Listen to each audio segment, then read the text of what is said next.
So there was no gossip, no? No gossip, they just said life.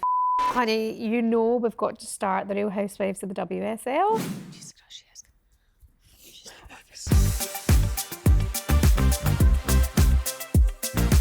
Welcome back, honey. How are you doing, Cass? Have you missed me? Ruesha told me the other day, right? She now has me as her emergency contact, but I don't know whether she is half the time. Is she in a fight? Is she in the jail?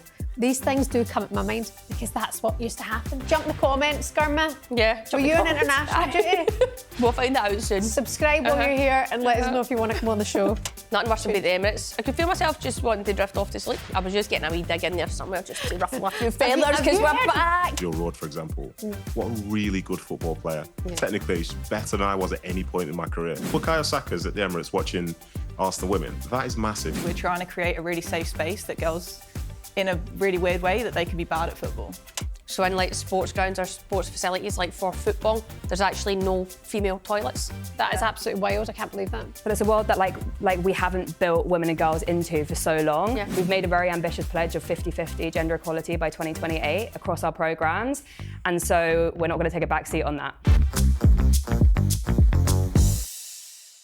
Hello, how are you? Welcome back to The Kickback. My name's Shebahn Aherne, and today joined by none other than my evil twin sister, professional football player Ruesha Littlejohn, for about the first time in 2 months. Coming up for you today on the show, the WSL is back and we're going to take a look at the weekend's results. Also, former Manchester City and QPR player Nedum Onuoha will join us to speak about the importance of male allyship in women's sports. I like this. Plus, Bloomsbury Football, a charity using football to tackle health and social inequalities, join us here in the studio. It's going to be a good show. Lots on the way. Like and subscribe, get in the comments before we go any further. Welcome back, honey. How are you doing, Cass? Have you missed me? I have missed you so much. I know you have. Yeah, you were coming on a bit beggy recently, but I've just been out living my life. Cass, what is your life? Because Ruesha told me the other day, right? She now has me as her emergency contact, but I don't know whether she is half the time. She'll be like, oh, I'm in Florida. Next minute I look, she's in Dublin. Next minute I look, she's in Glasgow. And I'm like, any chance? this is not a hotel. This is not a hostel. Well, it is. For kids. But the thing is, coming and going. you being my guardian, it doesn't mean that you need to know my whereabouts. It means that you'll get a call if something goes up with me. So if I'm in a box, they'll phone and say let that. you know. So that's all you need to, don't even stress about that, it's fine. So really, you calm down, you're coming on a bit too strong, just relax. Don't you think, though, it's important to communicate, especially when there's things going on? Like sometimes I'll be like, right, I've not heard from Ruesha. Is she in a fight? Is she in the jail? These things do come at my mind because that's what used to happen back in the day. But the thing is, that's my point is, you'll know, because you'll be told eventually. Just so there's no point in stressing about it. Anyway, how's like life from camp and without a job and stuff? Any further forward with that? Unemployed life is, it has been fun because I took myself to Florida. Lovely weather, was there for a good 2 weeks. Just living my life out there, really enjoying it, nice laid back vibe. I do wonder why we all get sucked into this living in a kip and pretending we're all happy. Have you got anything positive? Well, we're not. I'm just saying everyone should probably go and get more sunshine in their life. Living in a kip? Honestly, I came back, it's just the grey, gloomy skies everywhere, and I'm like, it's just So I do think that I will leave and go to the sunshine sometime. But here we are, we're back. We're good. Had camp. Any word on a job? I don't know. Speaking to a couple of clubs, and I think I'll probably have to decide within the next, I'm going to say a couple of days, because I'm pretty sure the seasons are starting. Oh, honey, they started about 6 months ago. Well, no, that some of them are on different league schedules and not all on the same as the English schedule. So, I'll keep you posted, but That's a hint. the thing for you is I might not be around again right now, so I might be out your gaff for a bit, but I think if there's one place I could go, I could maybe come back every second week, whatever, and we could sit in the studio and chat. Would you like that? I would like that a lot. Yeah, well, we'll see what we can do. Interesting. So that's a hint if you are watching at home, considering fans of Women's Super League and Women's Championship are detectives on the side. I bet you could find out which leagues are starting back soon. And that's a hint, because that's what you just said. Well, yeah. You idiot! You think you're all Secret Service over there? I'm not. Why have you got Jim White's voice all of a sudden? Oh, this is deadline day. Well, that's what's happening, but I think there's a few leagues that start now. Stay tuned, keep you posted. All right, well, fingers crossed. I'm just glad that maybe you're getting a job because you owe me some digs. I don't. You told me not to pay you, so I didn't. Okay, it's just a joke. Let's talk about the WSL back at the weekend. Chelsea dropping points, hello, against Brighton. Yes, I didn't see any of that game. I'm fairness, I've had a very busy weekend. But Research done as ever. I was keeping my eye on all the scores, actually. Right. Found myself checking my Sky Sports app for the results. Love that. Really interesting. We're seeing Arsenal have a lovely comeback against West Ham.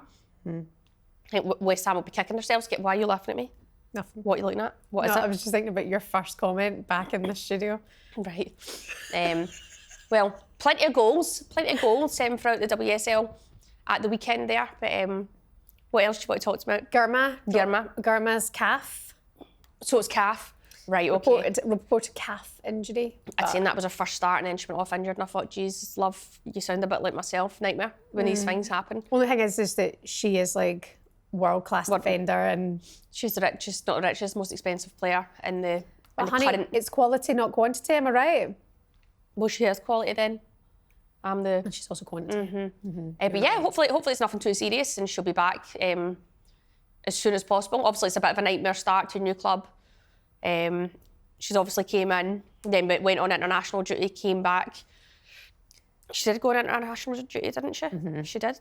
If I just made that up, I'm sure she went. I think she did. Right, well, just going to say she did go. She did go, right? Did you? Gurma, did you go? As a WhatsApp. You can't. Jump the comments, Gurma. Yeah. Were you on international duty? Aye. We'll find that out soon. Subscribe while you're here and let us know if you want to come on the show. Nightmare start, but hopefully it's nothing too serious. And I'm sure, like Chelsea, they'll have a great... They've got everything you need at Chelsea, so they'll have a good medical team around her, and I'm sure she'll be back in no time. When's Sam Kerr back? I don't know. I think she's just living a high life. She's a bit like me. Do you know what I mean? But she's getting paid for it. But obviously, these knee injuries, you've seen that. You've seen previously with players that had came back with the ACL injuries. Like, it's not always plain sailing. The only one we've seen actually bounce back and probably been like really on it and not really struggle as much was Jill Roord. But obviously there's different things you can do. I don't know the extent of what Sam Kerr actually done. Yeah. But I think there's no rush. That she's being patient. She's going to wait till the time's right. Maybe right now she's going, I don't need to play till the end of the season. Or will she then start to come back at the end? Or will she want to just go, let's just keep building, just keep training? And then will she enjoy pre-season and then hopefully hit the ground running? I'm not sure. Again, she's not texting me back, so I don't really know. Sam, if you are watching, jump in the comments, let us know your thoughts. And like and subscribe. Thank you, Sam Kerr. All the best to you.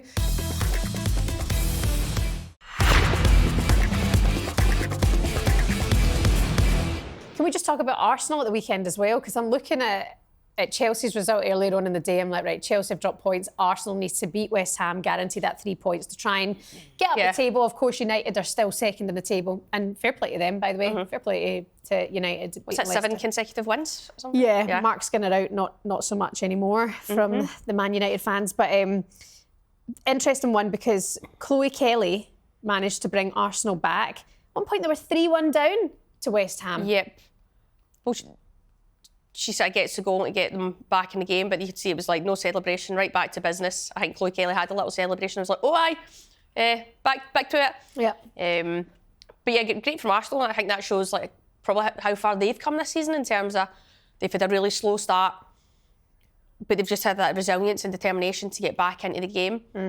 Obviously, it was at Boreham Wood, so they've got their home crowd that's probably spurred them on. I've seen a few players saying that the fans were great or whatever. Like, they're a bit boring in my opinion, some of the fans. But that's a different story. Bit snooze and boil. Do you know what I mean? You're like... I think the Arsenal fans come out with a good few.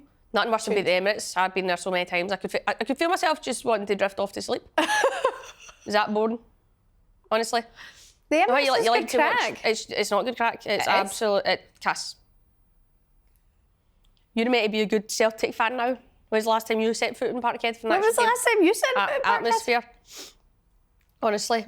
That's where you need to go and liven it up. Fans are great. Hold on a minute. Emirates is sleepy time. You cannot make the Emirates a comparison is Celtic Park on Champions League men's night. It's not nearly the same. It's not nearly the same crowd, nearly the I'm same talking fan about base. even Emirates when the guys were playing, when I went to them games. No, too. I don't go to those games. Yeah.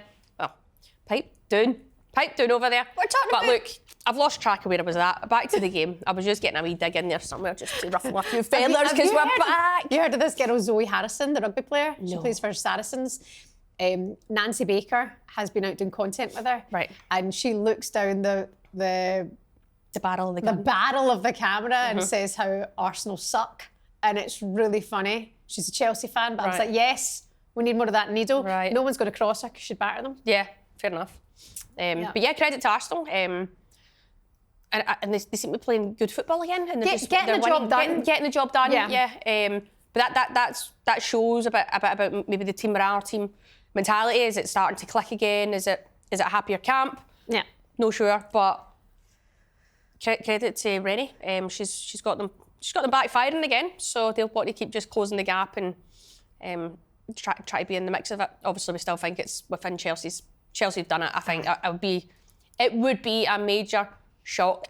I'd have to get airlifted to the hospital because I'd be in a state of absolute shockaroo. If Chelsea lose the title. I'd just there's no way. boom, hit the floor. There's no way. I do not see them dropping any more points. They've won the games that they have to win. I think they'll drop Slip points in against terms Brighton. of there might be a wee slip up here or there, but I don't think it's going to be enough I think they've had to it. like fall off the rails. Only you know? thing is that Champions League, as of 2 weeks, the Champions Yeah. League returns, and then they're gonna face City. I think it's Ruesha. I think it's 4 times in 12 days. Man City meet Chelsea. No, it's not. Yeah. What? Yeah. Yeah. How? Susan, because Because- one of you Google that for me. I'm sure, and then it is 'Cause 4 Champions League times and in like, oh my 12 God. days. Jeez, that's a bit- Is City Chelsea. Wow. So there could be in the league there at some moment to slip up if it happens somewhere. But I do think their team is so strong. The only thing is with City, you know, they got a win over Spurs at the weekend. When will Alex Greenwood be coming back? Lauren Hemp is due to return at some point pretty soon as well. So I actually think that's where like it's going to be quality games. I hope it's going to be quality games, and it should show some upsets along the way, you would think. Well, interesting. Watch this space, eh? Hopefully we can lock each other down and watch a game together. Oh, you wouldn't lock me down, you creep. What do you mean? God's sake. HR. It's not like that. Don't flatter yourself. And it's nice to see you actually try and make an effort today. I know what my Instead of outfit. wearing your nanny's curtains, you've rocked up in your daughter's outfit. But Shut up. cute. Shut up. She wished she could pull this off. She would way better. By the way, can we just talk about some of the sackings as well? So Matt Beard, bless him, because I feel like he's a manager that's always been part of the Women's Super League kind of thing. He's always been part of the professional game. He's done well, going back to Liverpool. What he did last season in particular was pretty good. He's gone from Liverpool, and it's Amber Whiteley who's taken interim charge. She got the win over Palace at the weekend, who also sacked Laura Kaminsky. It's the Sakio Derby. It's been interesting for the WSL and Championship there. A lot of like Remy Allen also leaving Southampton. Yep. So I'm intrigued to see what's going. Obviously, I'd seen a lot of the players wishing Matt Beard all the best, and he put out his statement, and it all seemed very Amicable and nice. amicable, which makes me think, is he off elsewhere? Obviously, he'd been to America before, and I'm like, would he be heading back stateside? Is that something he's into, or is he basically just taking time off right now to spend time with his family and stuff? This Canada I'm League not getting sure. a lot of so much. traction. There's loads of opportunities right now, so it will be interesting. But he loves football, he loves the game, so I don't know how long he'd want to not be involved. So I wonder, has he got something lined up or what it is? And then Laura Kaminsky, you see that. I guess it's just results there. Yeah. Palace are, One win in our whole time. yeah, obviously it looks And like the this league. new managers came in there. That's obviously been lined up too. I think Arsenal's B team could be stronger than Palace's first team. I think that's a wild statement to say. I think that's fair. You are on some kind of absolute How? smoking something, some kind of breeze, because because Arsenal's B team's Academy football- outstanding. it's academy football. Not So who's the academy B team? But taking the squad, for example, when you take a squad to a cup game and you utilise the squad, that's what your squad's there for, and you might bring in some academy players to bring them some experience. Arsenal's Academy should be absolutely stronger than Palace's. Where the fact that we're Arsenal have beaten them. Palace Academy, not the Palace team. I don't think the Arsenal... Palace's first team would probably not beat Arsenal's squad team and some of their academy squad players. team, but so maybe if it's not the starting 11, their bench. Their bench. I think just be a wee bit more clear over your language there. That's pretty clear. That wasn't clear. It's pretty clear. Wasn't clear. Clear as button. Not clear, but I'm not saying that. I don't actually agree that the fact that they don't play in the rounds of the Conti Cup at first. I'm just like, that's wild. I'm sure there was one season Arsenal played 3 games and won the Conti Cup, and I was like, what is this? Yeah, and I agree. That's what I'm saying. But they've got the biggest squad and one of the biggest budgets. Therefore, they should be playing all the games. And if they don't make it through because their squad isn't good enough, that gives teams like, say, Brighton, teams like Everton to get in the chance of a cup run. The other thing with these, like, if you are growing the league, everyone's got to be financially stable and secure that they're going to be able to survive. And they've got a big squad, but they've got the right people in place to actually manage players, look after players. They've got a medical team. So with this comes another layer of things that has to be better. Is the game ready for that? I'm not sure. I'd like to hope so. Yes, we've got some teams at the top able to manage that, but the bottom half and lower half, and then you got the Championship, not all of them are able. Yeah. Maybe London City are because they're financially backed now. But would other teams? I mean, you can see teams like Southampton right now. They're struggling. Yeah. Financially, they're not able to. Speaking of which, Remy Allen, the now former Southampton coach, is going to be with us on the show next week. So we'll be looking forward to hear all chat. It's a shame she's lost her job there at Southampton, but we'll hear more on that next week as well. I'm glad you're back, Rue. I feel we're already right into the depths of the nitty-gritty bits of a healthy debate. Hear that? Tea is bogging. I quite like it. Still try to drink it. It's absolutely rotten.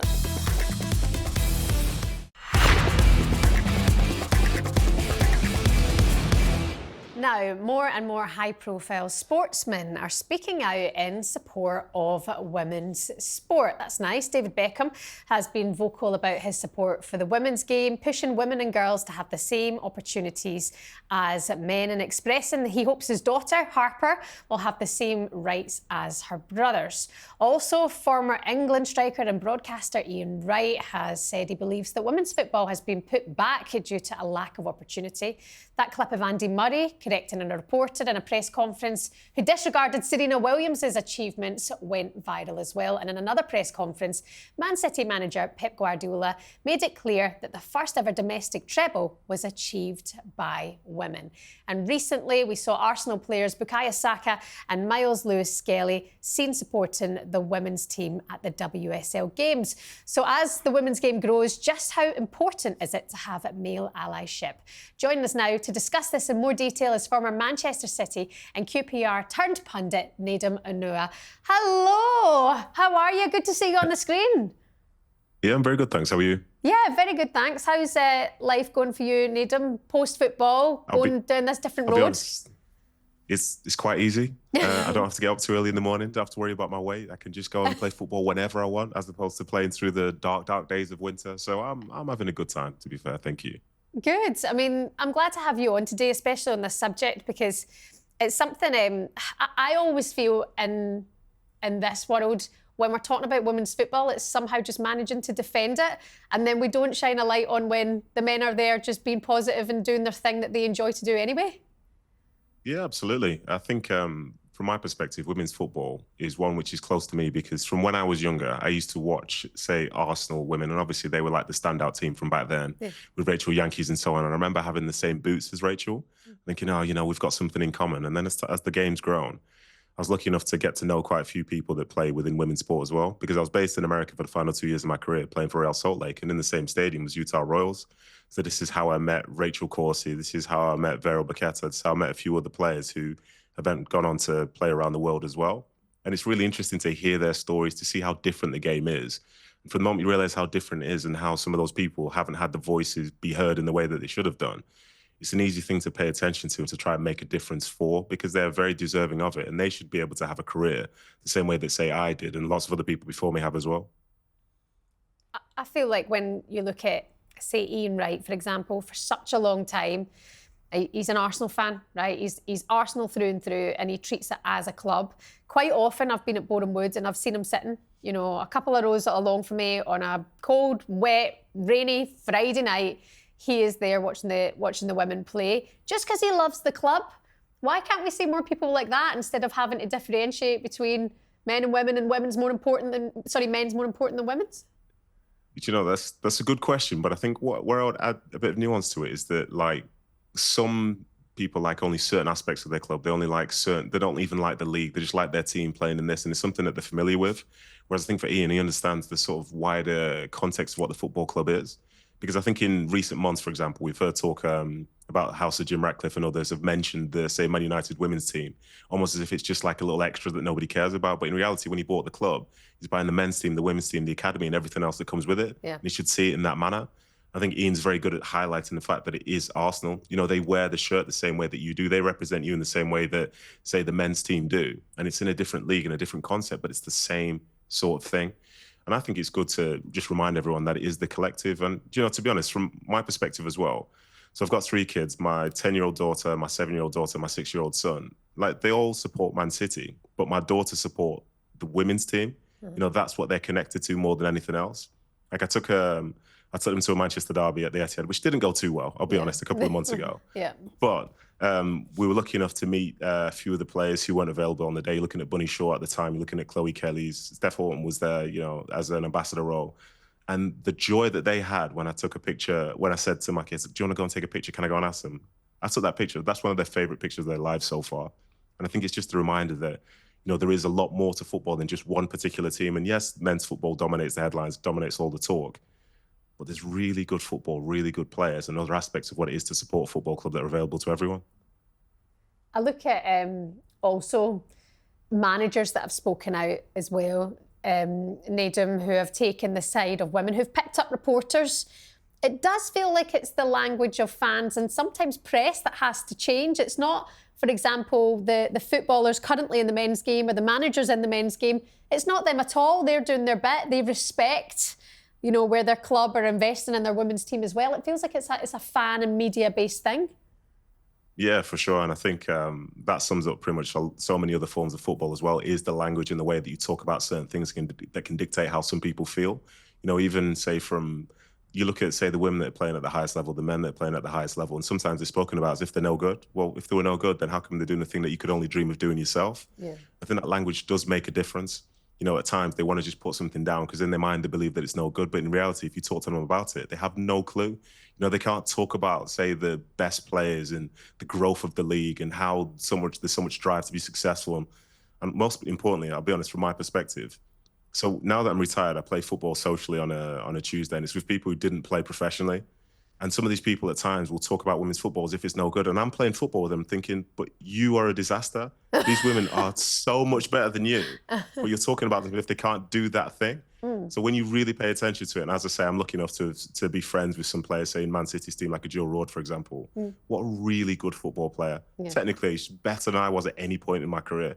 But she's playing in a field whereby people don't watch it as often, so they don't give her the credit that people like her deserve. But as I say, the language, as you mentioned, it's huge. And some people are so lazy with it because they feel it doesn't matter, but it always matters. And if you want to grow the game, you have to make sure you get it right. Yeah, I definitely feel that it is just a negative approach. And also, like Nedum, here on this show, we like to just have a little rant about things now and then. So I'll do it myself right now. It's so cowardly at the same time. Yeah. Like, what is the point in punching down on already a minority? You know, women in football is a minority. What are you gaining from punching down on that? What do people get from that? Yeah, for me, it's pathetic, really. It's like low-hanging fruit, because worst case scenario, if you're not interested in it, just let it be. Like, you might not be interested in another team or another league, just let it be then. But instead, it's almost like they have to drag it down to justify, oh, this is no good, this is my opinion. And to be honest, it's a nonsense. And when you see it, you try and go against it. And at times, it feels like it's a thankless task. But one thing I've discovered from having a microphone, being able to have a platform, is that it's one person at a time. So as long as you can address it, there might be someone that makes a difference somewhere who will then take an interest and see it the right way. But for some, as I say, it's almost like bullying. It's a ridiculous thing. But still, some people, they run on misery, don't they? So they'd rather be grumpy and say something's bad than say, look at something and give it the credit that it deserves. Yeah, and I do think let's focus on the positives as well. Some of the guys that we mentioned there in the link into this section here. who just turn out to the women's games, you know, because they love their club, they go and support their club. I actually saw on Anthony Joshua's Instagram on the North London Derby Day, I think he was going along to support taking his kids along and supporting the women. And I just think the more men that can show that, I think it does influence other men. Do you think that counts? Sure. Yeah, absolutely. I think this could be much further down the road, but when you normalise it, people then decide to do it themselves. I think at times someone will go to a game and you post a picture and someone thinks, well, you're only doing that because it's some sort of like virtue signaling or it's this, that and the other. No, the people that are there, myself included, we're there because we want to be there, because we want to watch these players. We want to watch these teams. This is why we are here. And I think, as I say, with the likes of Ian and some of these other big names, like say if Bukayo Saka's at the Emirates watching Arsenal women, that is massive. He's the star of the football club, like overall. Like if he can be there, why can't you be there as well? Like it's normal. Go and watch a game of football. When you go, see the quality, fall in love with the quality and realise that like the teams they're playing against, they're the same teams that the men are playing against. They're the same sort of rivalries that we have there. And the players on the field are as good as we can see in the division. So why not go and, as I say, see more men there and see if they can make a difference? Good for you. Well said. I take it you're a Man City women fan then? Absolutely. I'm a Man City women's fan, academy fan, Tiddlywinks fan, whatever you want. I'm all blue. I am all blue. And is there a bit of pressure on Gareth now? Because I'm reckoning he's got to start moving along, get a trophy. It's been quite some time, Nedum. I'm acutely aware of this. It is a bit awkward because you see the talk about, there is going to be pressure on him. And I think the club themselves, they said at the start of the season, this year they have to win a trophy because there's no point assembling a team like they have done, which doesn't always, but will fall short. So now we're in the month where you've got the cup final. You've got basically 4 or 5 games against Chelsea. What a great test they're going to be. You've got the Champions League, you've got the league, you've got the cup final. So the season, even though, in terms of where they're at now, they're outside of the Champions League places, they could still walk away with some silverware. And I think the pressure is on Gareth, but I think he wants it to be there. And I think for the players themselves, they want to be successful. When they come to City, they don't necessarily come to just potentially only try and qualify for the Champions League because they've been successful before. So yeah, the pressure is on, but I like that because if it wasn't on, then it means the club's not heading in the right direction. No, very good attitude to have. Former QPR and Man City player, Nedum Onuoha, thank you so much for coming on. We appreciate your meal Allyship and hopefully have you on again soon. Pleasure as always. See you soon. Take care. All the best. Ru, how important is that to have Bukayo Saka at the Emirates, to have Pep Guardiola pick up journalists and press conferences and making sure they know that women were the first to win a domestic treble or quadruple? Yeah, it's massive. I think when you look at Bukayo Saka going to the Emirates, he sees these women most days at the training ground. They walk by each other, they'll have interactions. So he's interested in seeing how they're doing. As vice versa, the women's team are probably interested in keeping an eye on the men's team. But I think it's always people that the ones that just want to hate on women's football are the ones probably that have never played football at any standard of their life, and they're just there to shower hate on it and show hate on it. But it's but you probably couldn't even do that. But it's just right away, no, it's not good enough, it's rubbish. But when you've got superstars like Bukayo Saka, Pep Guardiola being like, what's the problem here? They're guys at the top of the sport. They're massive performance in their game. So if it's good enough for them, why is it not for others? Yeah. I also feel like some males, when they end up having a daughter or a grandchild, then they might be a bit more open-minded sometimes. Not all of them, but some of them.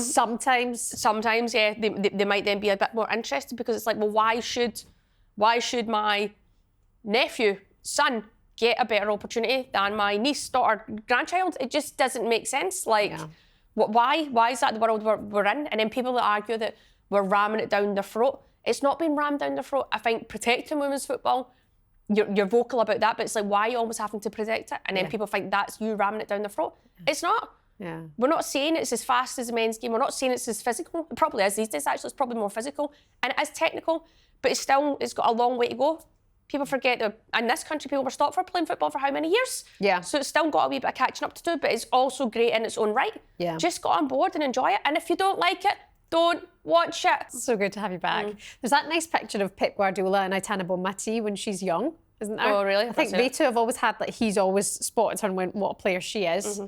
And I think they have that kind of relationship. But you mentioned some people might have a daughter further down the line and maybe then change their opportunity. the amount of people who sometimes say things to you, again, it's social media, it's cowardly, it shouldn't count. And like they're with their daughter in their display picture, and I'm like, oh That's God. wild. I do find that wild. As a woman or as a girl, I would be looking at my dad going, oh no, like you're doing me no favours here. Like, why would you behave? Why would you speak like that to a woman? Yeah. You know? No, that is crazy. But I think when you just look at some of them, you go, right, okay, they're stuck in the past, but you've got people, professional sportsmen, that are there and they're trying to normalise it, so big up them. Their help goes a long way, and it probably isn't spoken about enough, so it's good to shine a bit of a light on it Exactly. now. If we focus on the negatives all the time, it'll always appear negative. Yes. But we focus on the positives today. Anyway, coming up for you, we're going to be joined in the studio by Bloomsbury Football, a charity dedicated to tackling girl-specific barriers in football and encouraging more girls to get onto the pitch.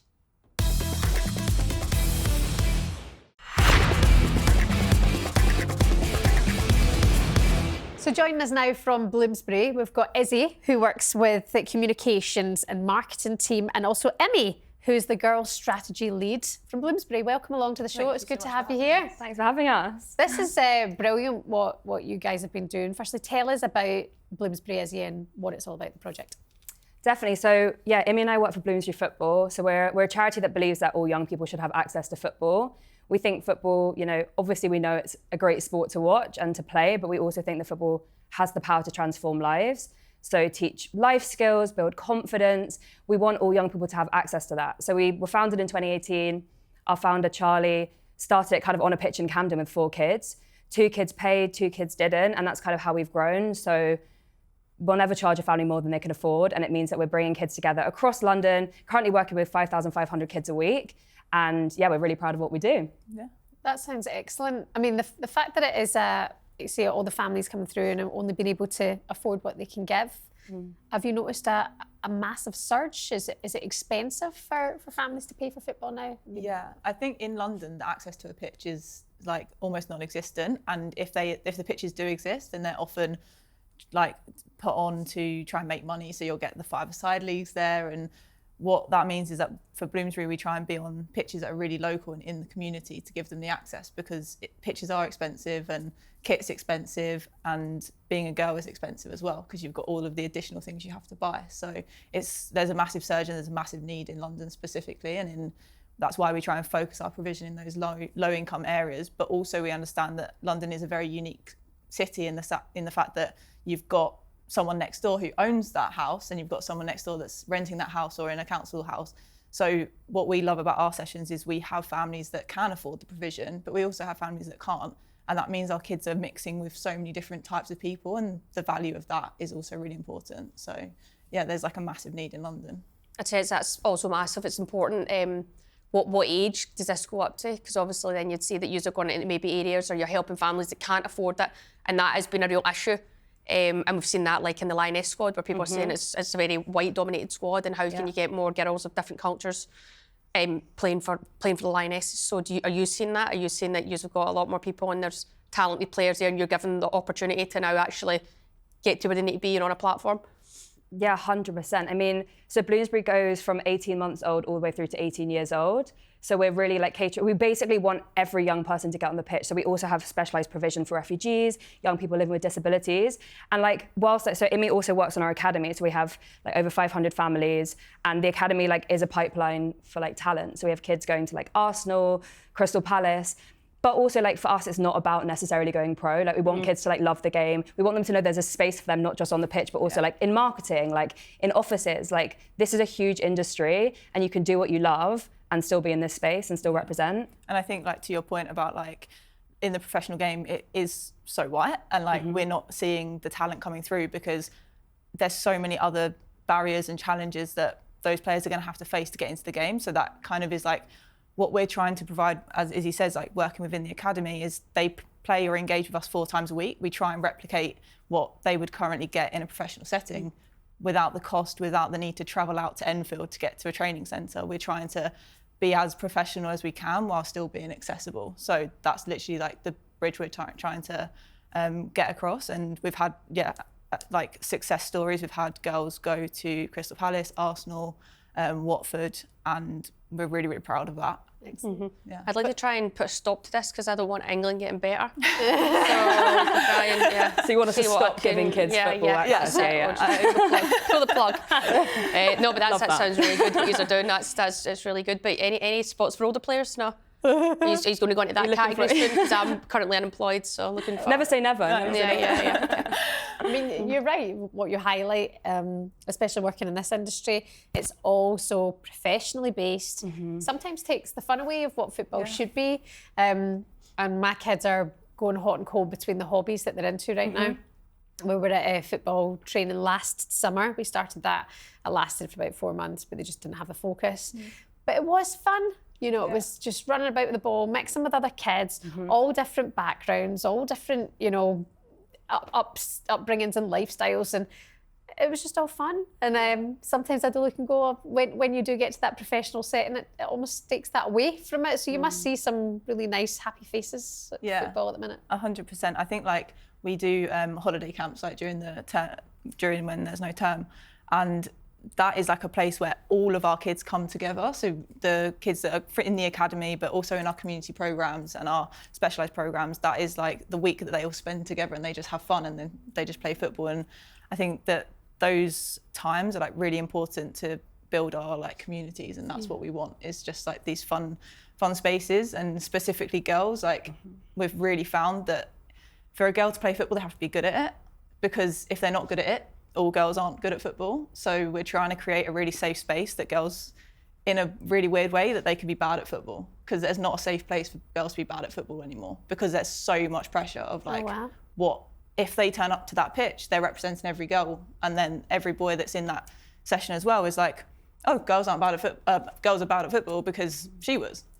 But you don't think about that, but like with boys, they have a rite of passage to play football. Everyone's allowed to play, but if they're a boy, it doesn't matter. Like they're still allowed to play, but when it is girls, it's like, well, they're rubbish, so they can't play. There is that. That's just been that about pressure forever. of like, and it's like the perfectionist, like the perfectionism as well, like around a lot of our girls. So you see the drop off around primary to secondary, which I feel like is spoken about a lot. But what we also see is when they're doing their GCSEs, so many girls have this internalized pressure of like, we have to be perfect, and like we can't, if we're not doing football at the highest level, then like it's like almost a luxury to like have a hobby. And I think like that space of just like advocating for like, for example, like I never played football at school. I wasn't given the opportunity. Like it wasn't even a conversation. So if I played now, I'd be bad. And like there's a lot of shame with that. So like, why don't we just like let girls like have a hobby and have fun and just like be themselves and like not have to live up to expectations? I mean, one thing I will say is that you'll see this as well, the amount of girls that you're working with.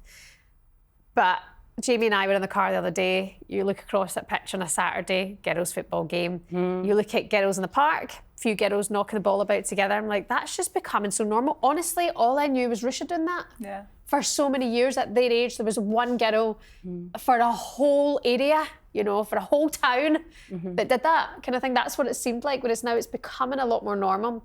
So maybe keep pushing forward with that. Talk to us about the Girls' Super League as well. Like, what's that? So it's a central venue league. So we've got them based across London, and it provides clubs the opportunity to create girls' teams without needing the provision to host them or to sort out referees.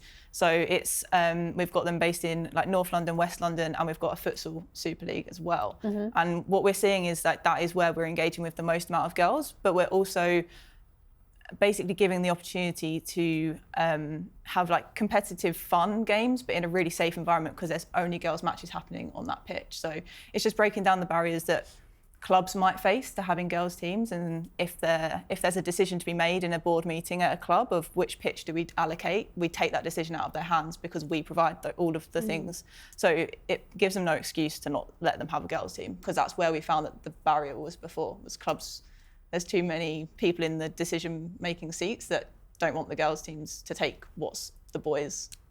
Yeah, interesting. And I was over in Ireland there for camp, and there's basically a campaign going on right now, and it's like, so in like sports grounds or sports facilities, like for football, there's actually no female toilets still, and it's like, how can they get girls playing football when they can't even go to the toilet when they turn up to play football? And it's just wee simple things like that have got to change. I know when there's maybe more modern buildings being made, they might have that kind of stuff.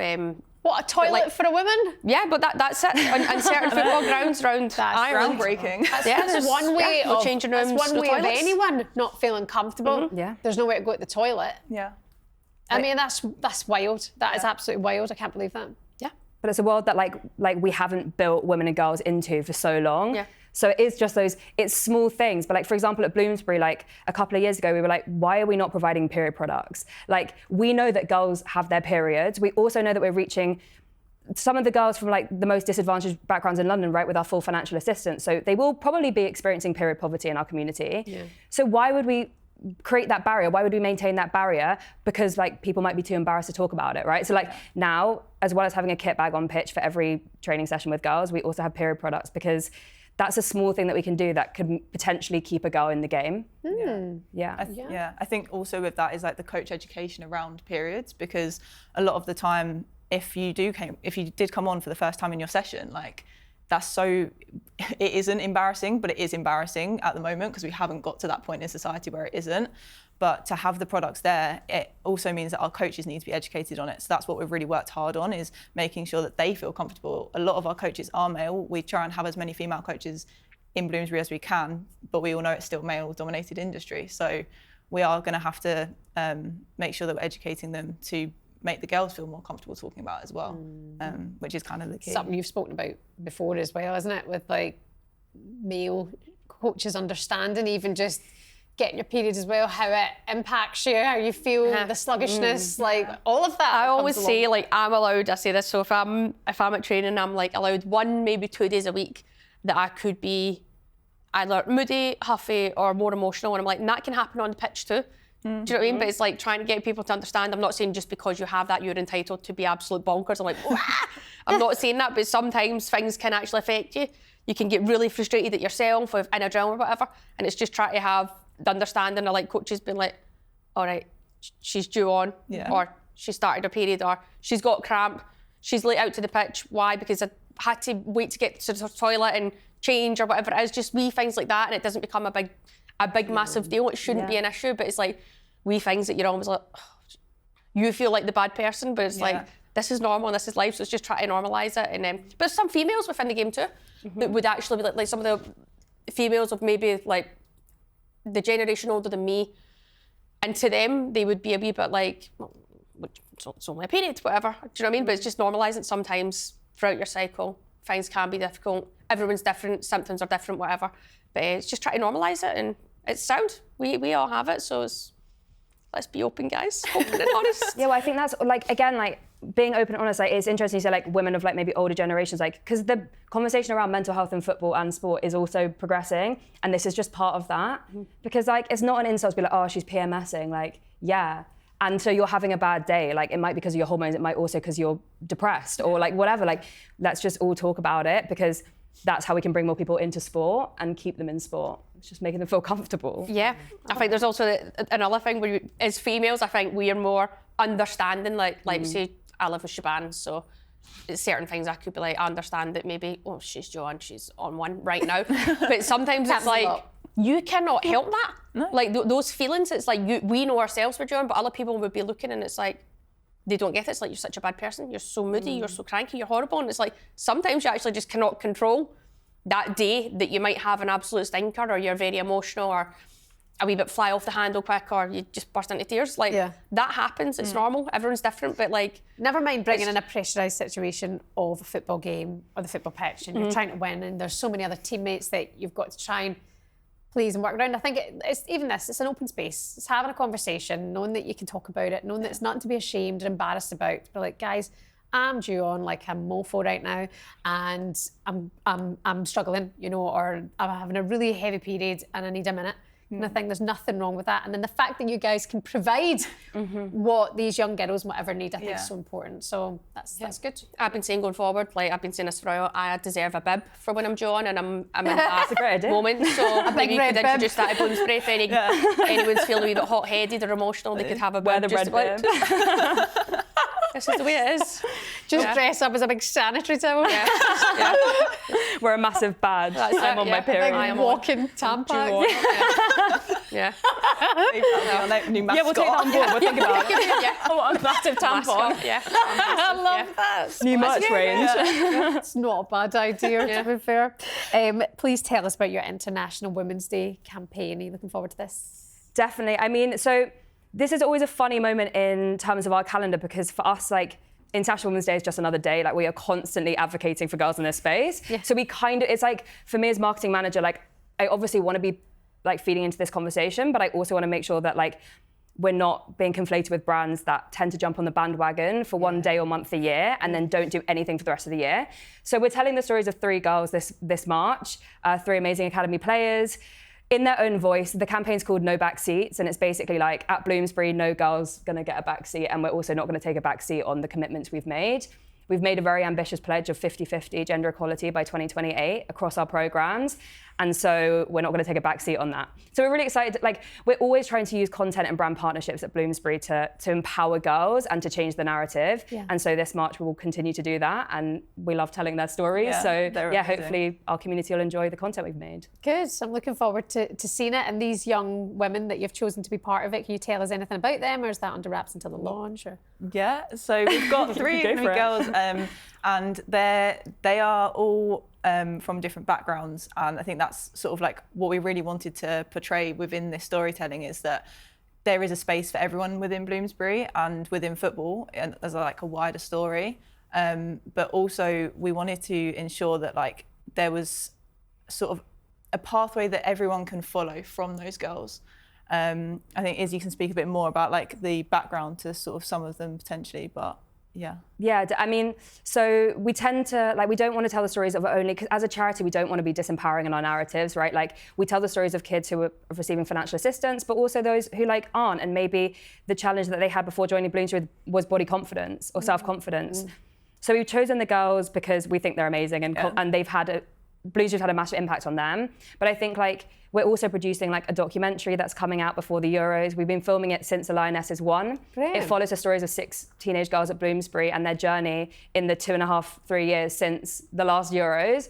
And basically what we want to highlight is like, yeah, loads of things have changed and that is brilliant. And we are having these conversations and that is brilliant. But at the grassroots, these girls are still facing so many challenges. Yeah. And this is going to take a long time, right? Like, the ban wasn't lifted until until the 70s. So this is going to take a long time. And so we just want to keep advocating for like pressure and momentum and not just campaigns. And so like this is just one moment in our continuous effort to get girls. Well, if you're watching this and you're interested to know more about Bloomsbury Football, we can find you on all social media channels. Is that right? What's the name of the handle? At Bloomsbury Football. Nice. At Bloomsbury Football across all socials. Wonderful. Izzy, Emmy, thank you so much for coming in today. It's been great to hear what you guys have been up to, and stay in touch with the show. It'd be good to catch up again soon and maybe speak to some of your girls when they're playing for the Lionesses and stuff as well. Definitely. Rue, good to have you back. I wish I could say the same. That's the spirit. It's great to be back. It's great to be back. And thanks for joining us. That was really interesting. Great chat.